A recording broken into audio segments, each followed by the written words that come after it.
The courtroom didn't need music, didn't need editing, and didn't need a reunion host to stir the pot. The drama unfolded live, raw, and uncut.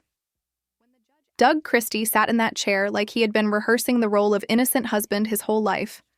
Chin high, suit pressed, jaw clenched, as if posture could erase proof. But across from him was a storm dressed in calm, Malaysia Pargo. The woman who had promised him that if he crossed a line, she would expose him brick by brick. And today, she kept her word. The gallery was restless, whispers spreading like fire.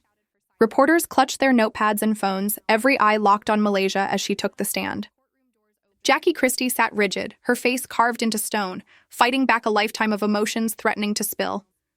She had defended Doug through whispers and rumors, through years of loyalty, through every test of reality TV and beyond. But this wasn't scripted chaos for ratings. This was betrayal in its purest form. And the evidence was about to shatter everything she thought she knew. When the judge asked if Malaysia had something to present, she didn't hesitate. She pulled out her phone and announced she had recordings made with full legal consent. Doug's attorney jumped up, voice sharp, demanding it be thrown out. "Objection, Your Honor, this is irregular, prejudicial." But the judge cut him down quickly. "If it's relevant, the court will hear it." Silence fell. The clerk connected the phone to the courtroom speakers. And then came the sound that changed everything. Doug's voice. Not the polished media persona, not the soft husband tones, but a raw, venomous arrogance. "Let Jackie find out. I don't care. As long as I've got her name, I own the game." The words were poison in the air. Gasps broke out instantly. Jackie's eyes widened, her lips parted, and in that moment, the weight of decades collapsed onto her shoulders. This wasn't gossip. This wasn't rumor. This was her husband of nearly 3 decades, declaring ownership over her existence like she was a brand, not a woman. Doug shifted in his chair, pretending the words were meaningless. But sweat rolled down his temples. His fingers twitched against the desk, as if gripping onto the last shreds of control. Jackie turned slowly toward him, her voice low but caught on every microphone. "You used my name. You used my love. You used me," the gallery buzzed. Bloggers and reporters were already typing headlines before the trial even moved forward. Doug tried to lift his chin again, but Malaysia wasn't done. She pulled out documents, bank transfers, wire receipts, secret accounts. She held them up one by one. "This is $75,000 transferred to an account under another woman's name. This is $100,000 wired to another. 7 more statements exist just like these." The courtroom broke into chaos.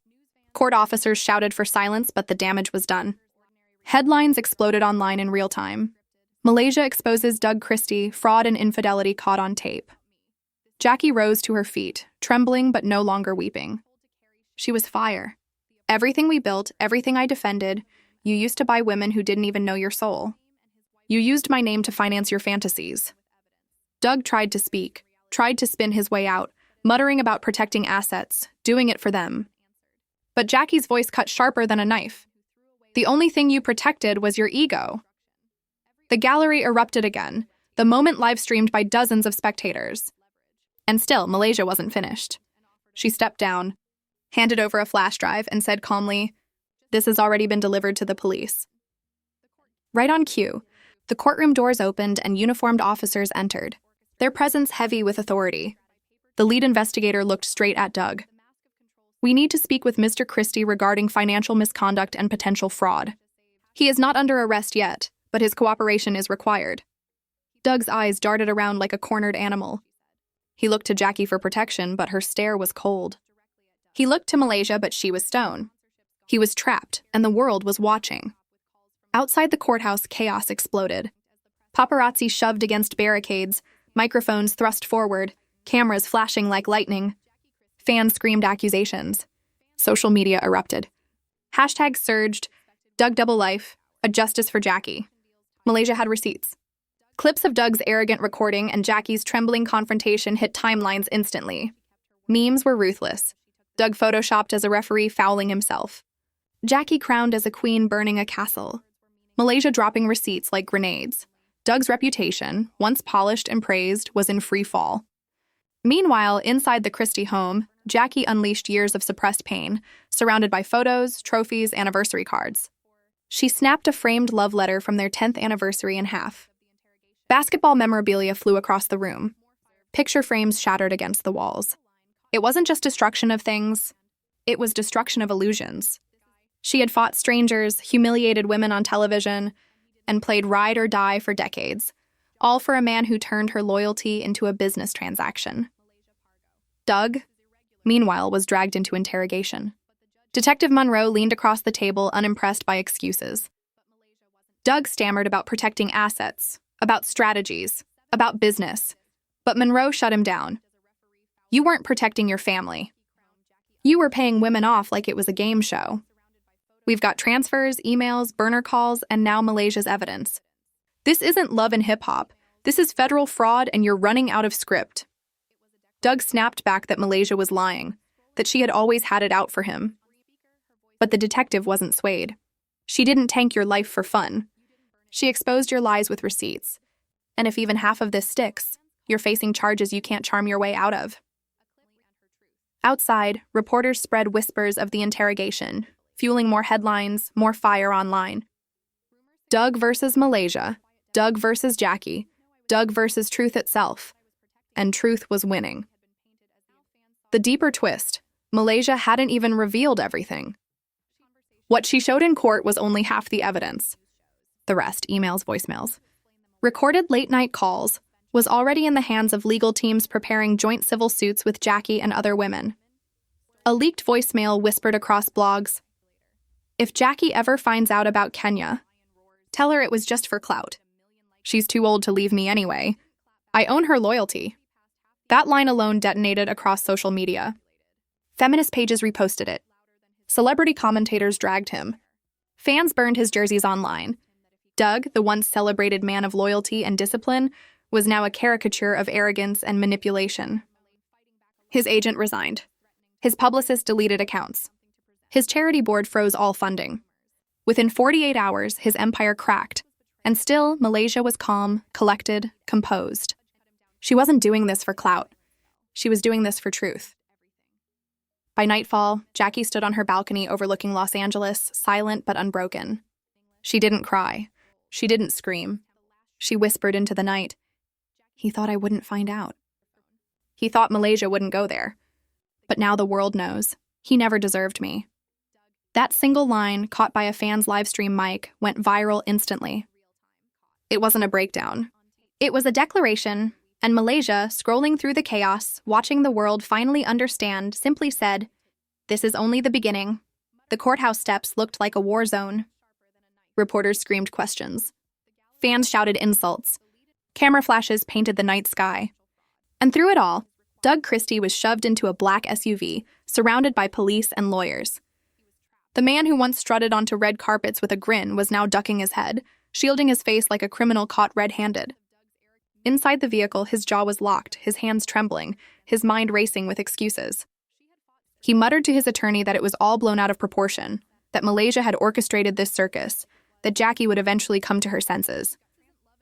But outside, the narrative had already shifted. Doug wasn't the victim. He wasn't the hero. He was the headline villain, and nothing could undo the stain of his own voice echoing across the world.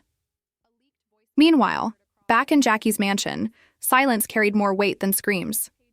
She had thrown the photos, smashed the frames, ripped apart the letters. Now she stood in the wreckage of memories, staring at the man's face frozen in old photographs, wondering how many times he had smiled at her with lies already brewing behind his teeth. Her phone buzzed nonstop, family, producers, bloggers, but she ignored them all. The only call she answered was Malaysia's on speaker. Her voice was calm, yet firm.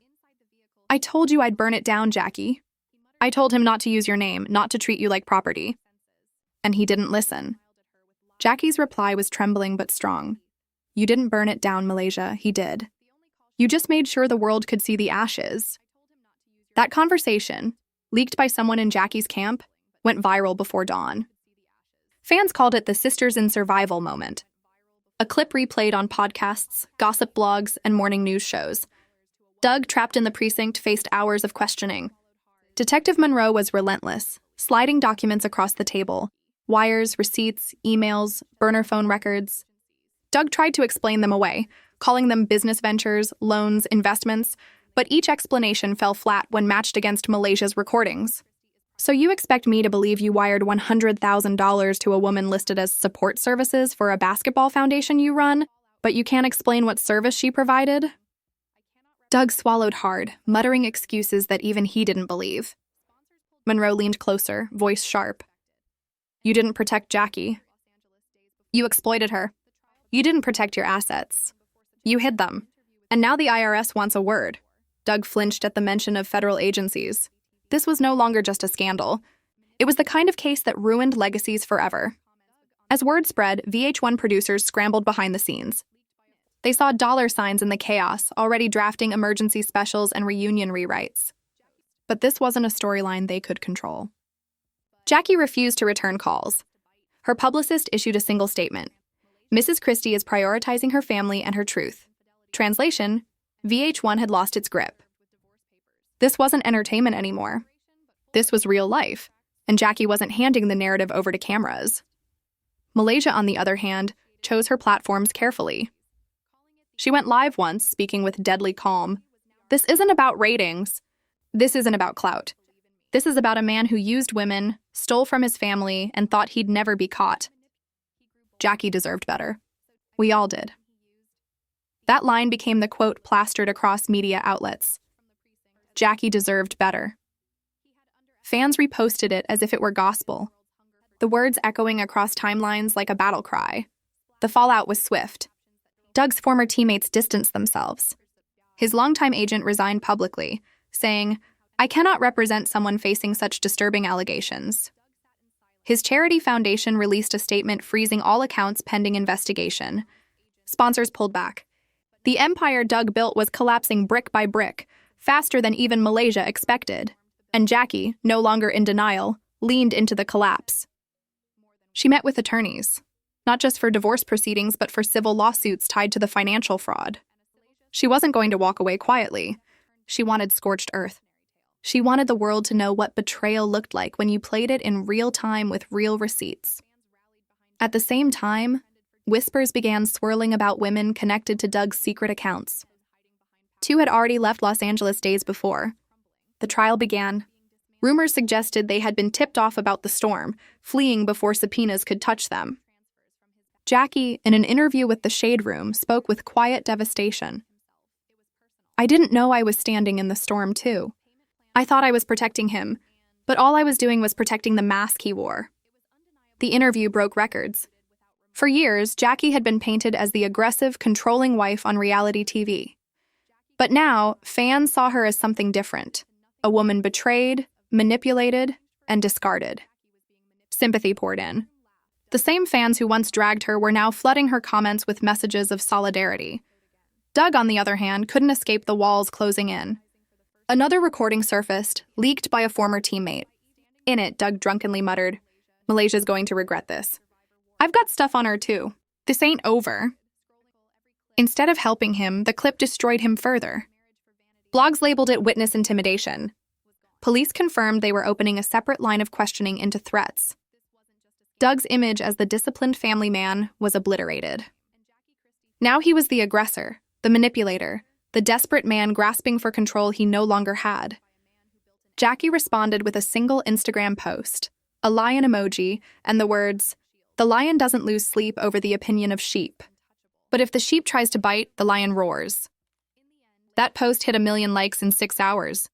Fans rallying behind her transformation from ride-or-die wife to survivor reclaiming her voice. Malaysia remained composed through it all. She didn't flood social media with posts, didn't clap back at Doug's supporters.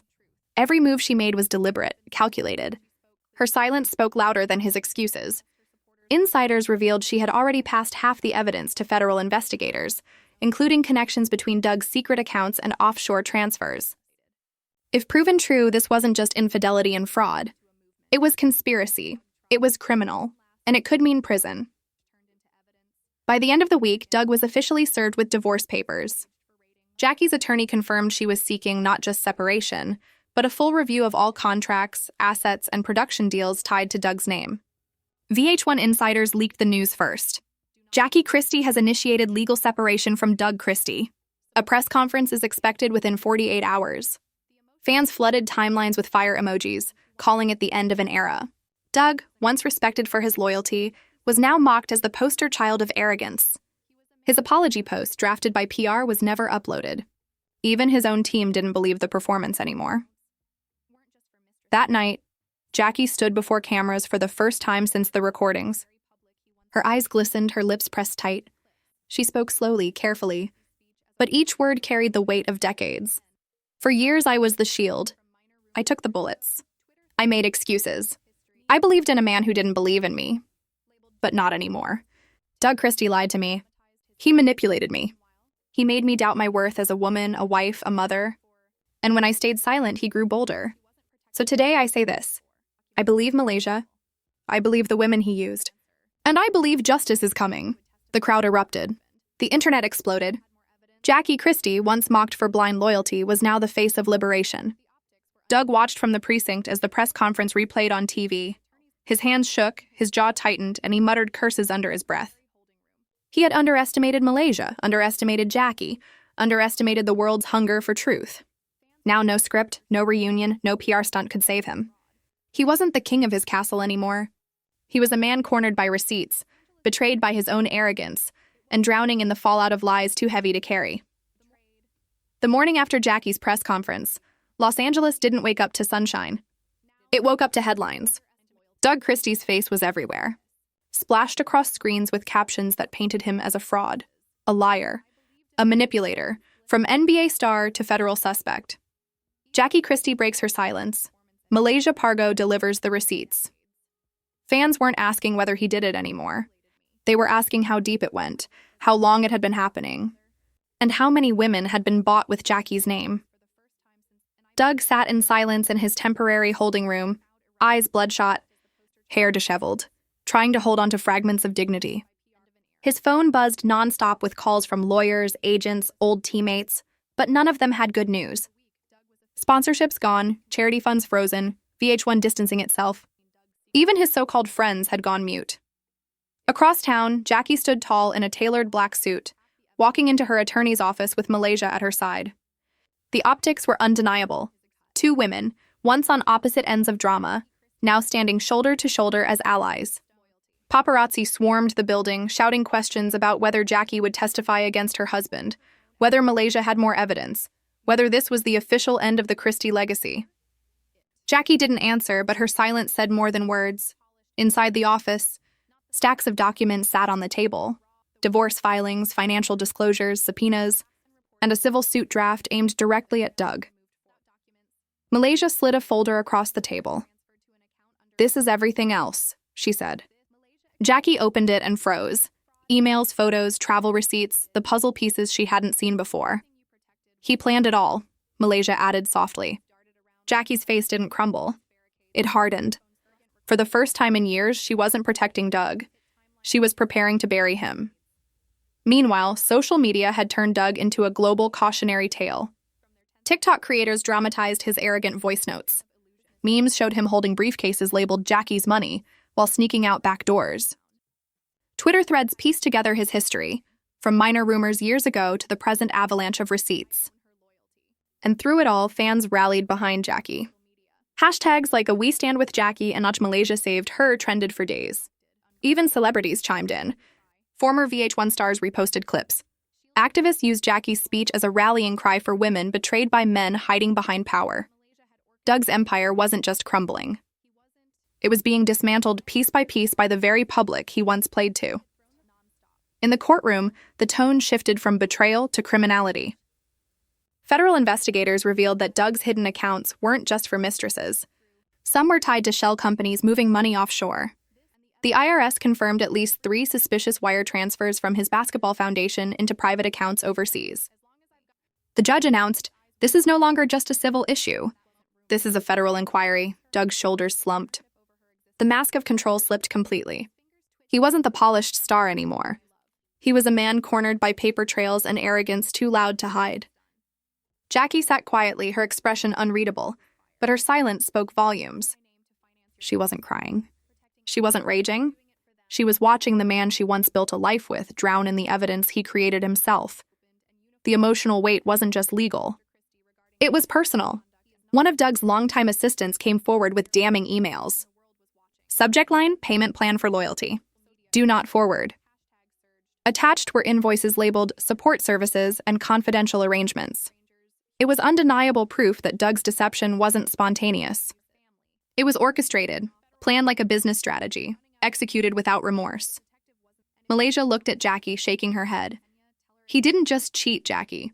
He ran a whole operation. The court gasped when the emails were read aloud.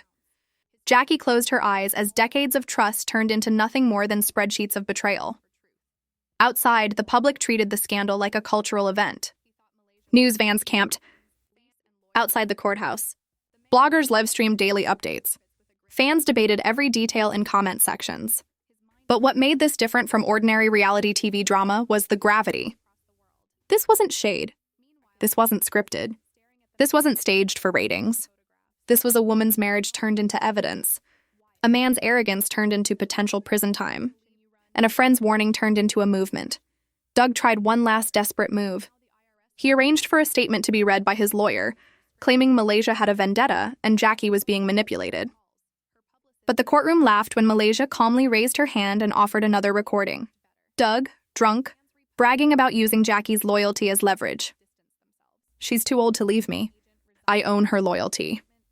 The words echoed again, this time in federal records, sealing his downfall. Doug's lawyer buried his face in his hands. Doug himself sat motionless, as if realizing for the first time that the empire he thought untouchable had been burned to ashes by his own arrogance. By evening, Jackie addressed her supporters once more. Standing before cameras flanked by Malaysia, she spoke clearly. This isn't just about me. This isn't just about Malaysia. This is about truth. For years, women have been silenced, manipulated, told to carry shame that was never theirs. Today, I put that shame back where it belongs, on Doug Christie.